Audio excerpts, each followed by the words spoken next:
बिस्मिल्लाहिर्रहमानिर्रहीम। अस्सलाम वालेकुम वरहमतुल्लाहि वबरकातुहू।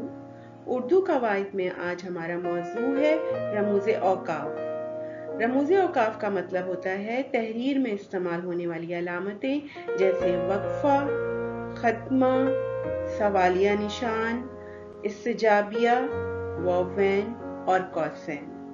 वैसे तो बहुत सारे रमूज़े औकाफ होते हैं, लेकिन हम उन रमूज़े औकाफ के बारे में मालूमात हासिल करेंगे जिनका इस्तेमाल हम जुमले तहरीर करने या इबारत लिखने में करते हैं। तो आइए इन रमूज़े औकाफ के बारे में मज़ीद मालूमात हासिल करते हैं। रमूज़े औकाफ की तारीफ। अगर इबारत में अलामत वक्फ इस्तेमाल ना की जाए तो पढ़ने वाले को ये मालूम नहीं होता कि उसे कहाँ ठहरना है। इसलिए इबारत को रवानी और सहूलत से पढ़ने के लिए रमूज़े औकाफ ज़रूरी होते हैं। रमूज़ रम्ज़ की जमा है जिसके मायने अलामत के हैं। औकाफ वक्फ की जमा है जिसके मायने ठहराव या रुकने के हैं। यानी रमूज़े औकाफ के मायने ठहराव की अलामत के हैं, जिनमें अलामत वक्फ, खत्मा, वक्फा, सवालिया निशान, इस्तिजाबिया, वावेन और कौसैन आते हैं। तो आइए अब हम रमूज़े औकाफ में इस्तेमाल होने वाली अलामात के बारे में तफसील से मालूमात हासिल करते हैं। सबसे पहले हम खत्मा की बात करेंगे। खत्मा का मतलब होता है फुल स्टॉप। फुल स्टॉप के तारुफ और इस्तेमाल अगर हम देखें तो उसमें जुमले के आखिर में लगाई जाने वाली अलामत खत्मा कहलाती है। यह अलामत एक जुमले को दूसरे जुमले से अलग करती है। यहाँ कुछ देर ठहरना पड़ता है, जैसे हम पाकिस्तानी हैं, पाकिस्तान हमारा वतन है। तो आपने देखा कि हम पाकिस्तानी हैं के बाद मैं थोड़ी देर रुकी थी, फिर उसके बाद मैंने दूसरा जुमला शुरू किया था। तो खत्मा में हमें कुछ देर ठहरना होता है। सिलसिला रमूज़े औकाफ में दूसरी अलामत सख्ता है। सख्ता को इंग्लिश में कॉमा कहते हैं। तारुफ और इस्तेमाल की तरफ आ जाएं तो सख्ता एक छोटा मुख्तसर वक्फा होता है जहां थोड़ी देर ठहरना होता है। जैसे किसी जुमले में 3 से ज्यादा इस्म या अशिया का जिक्र हो तो उनके दरमियान सख्ता लगाया जाता है। जैसे अम्मी बाजार से आलू, प्याज, मटर और टमाटर लेकर आई। यहाँ पर एक से ज्यादा इस्म का इस्तेमाल किया गया है तो उसमें हमने यहाँ पर सख्ते का इस्तेमाल किया। जब कुछ लोगों को मुखातिब किया जा रहा हो, जैसे अजीज बहनों, कौमा, भाइयों और बुजुर्गों, तो यहाँ पर एक से ज्यादा लोगों को मुखातिब किया जा रहा है तो हमने यहाँ पे सख्ते का इस्तेमाल किया। जब किसी जुमले में कुछ अल्फाज जोड़ों की शक्ल में इस्तेमाल हो, जैसे जमीन हो या आसमान, सख्ता, पहाड़ हो या वादी, सख्ता, दरिया हो या समंदर, सख्ता, हर चीज अल्लाह ताला की बनाई हुई है। आपने देखा कि इस जुमले में हमने कहां कहां सख्ते का इस्तेमाल किया। अगली अलामत हमारे पास इस्तिजाबिया की है। इस्तिजाबिया को निदाइया और फजाइया भी कहा जाता है और इसको इंग्लिश में एक्सक्लेमेशन मार्क कहते हैं। तारुफ और इस्तेमाल की तरफ आ जाएं तो ये अलामत ऐसे अल्फाज के आखिर में लगाई जाती है जिससे खुशी, गमी, नफरत, खौफ, गुस्सा, ताज्जुब या तारीफ का इजहार हो। जैसे खबरदार, आगे रास्ता बंद है। इस अलामत में एक गुस्से का इजहार किया जा रहा है। वाह क्या खूबसूरत लिखाई है। इस जुमले में ताज्जुब का इजहार हो रहा है। आहा, पाकिस्तान मैच जीत गया। इस जुमले में खुशी का इजहार किया जा रहा है। उफ कितनी तेज आंधी है। इस जुमले में एक खौफ का इजहार हो रहा है। तो आपने देखा कि इस्तिजाबिया का इस्तेमाल कहां कहां पर किया जाता है।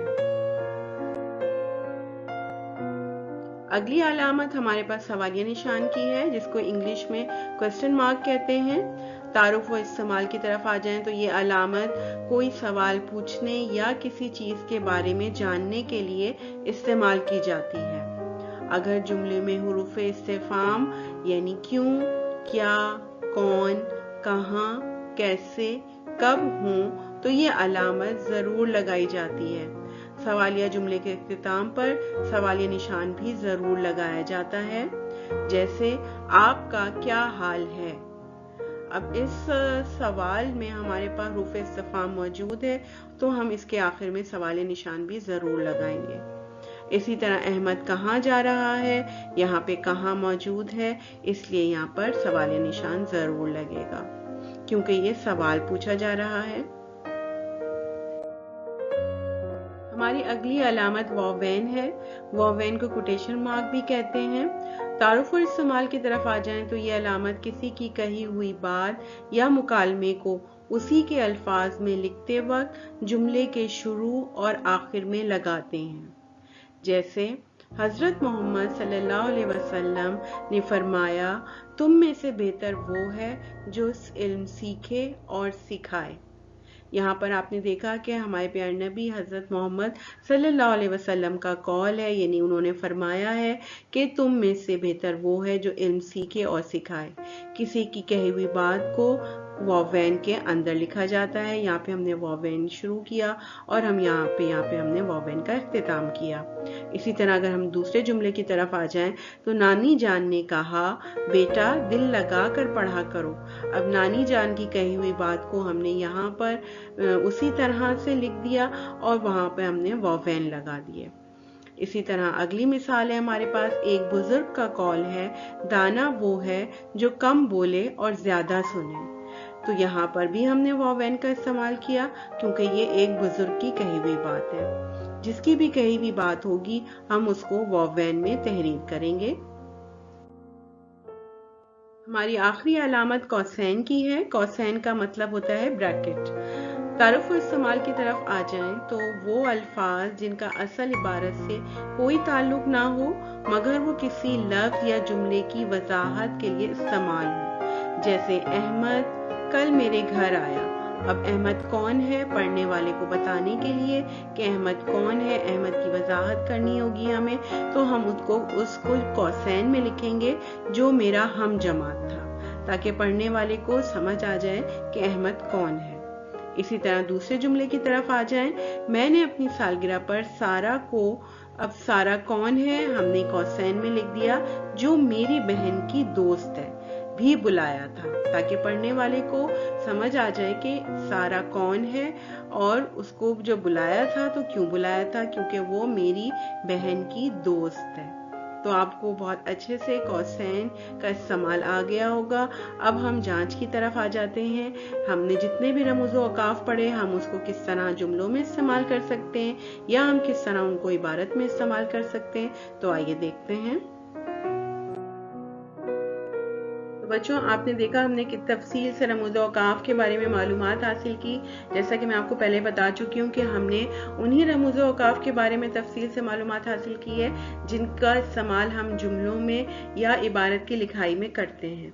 यहाँ पर हमारे पास कुछ जुमले दिए गए हैं, उन जुमलों में को पढ़कर आपको दुरुस्त रमूज़ औकाफ लगाकर जुमले मुकम्मल करने हैं। जुमला नंबर 1, मैं बाजार जा रहा हूँ। अब आप इसमें देखिए कि ये जुमला जो है सादा जुमला है और इसके आखिर में हमें खत्मा लगाना है ताकि हमारा जुमला मुकम्मल हो जाए। इसी तरह हम दूसरे जुमले की तरफ आ जाएं, अम्मी बाजार से फल, मिठाई और बिस्किट लाई। अब इसमें 3 इस्म दिए गए हैं हमारे पास। अब उन 3 इस्म को अलग करने के लिए हमें सख्ते का इस्तेमाल करना है और जुमले को मुकम्मल करने के लिए आखिर में खत्मा जरूर लगेगा। नंबर 3, तुम्हारा घर कहाँ है। अब यहाँ पर आपसे सवाल किया जा रहा है तो आप यहाँ पर सवालिया निशान लगाएंगे। नंबर 4, ओहो सुनकर बहुत अफसोस हुआ। अब आपने अगर तफसील से पढ़ा होगा पीछे तो आपको पता चल जाएगा ये कौन सा यहाँ पर अलामत वक्फ इस्तेमाल होंगे। 2 अलामत वक्फ इस्तेमाल होंगे, वो कौन से होंगे इसका आप खुद ही फैसला करेंगे। और इसी तरह नंबर 5, कायद आज़म ने फरमाया काम काम और बस काम। अब आप यहाँ पे देखिए हमने एक कौन सा अलामत वक्फ पढ़ा था कि जो जहाँ पर किसी का कॉल होगा तो हम उसमें किस तरह कौन सा अलामत वक्फ इस्तेमाल करेंगे, तो आप यहाँ पे बहुत आसानी से कर सकेंगे। इसी तरह नंबर 6, वो बिल्ली जिसका रंग सफेद है बहुत शरारती है। अब आप यहाँ पे देख लीजिए कौन सा रमूज़ औक़ाफ़ इस्तेमाल होगा और किस तरह से होगा। तो आइए अब हम इबारत की तरफ आ जाते हैं कि इबारत में हम रमूज़ औक़ाफ़ का इस्तेमाल किस तरह से करेंगे। यहाँ पर हमको इबारत दी गई है। इबारत में मुख्तलिफ जगहों पर रमूज़ औक़ाफ़ का इस्तेमाल करके हमें इबारत को मुकम्मल करना है। अब मैं इबारत पढ़ना शुरू करती हूँ। आप देखिए कि इसमें कहाँ कहाँ पर अलामत वक़्फ़ का इस्तेमाल हो सकता है। सब परिंदे और जानवर परेशान थे, उनका बादशाह जो बीमार था। चिड़िया ने सबको बताया, साथियों, हमारे बादशाह की हालत बहुत खराब है, उनसे खड़ा भी नहीं हुआ जा रहा। लेकिन क्यों? मिट्ठू ने पूछा।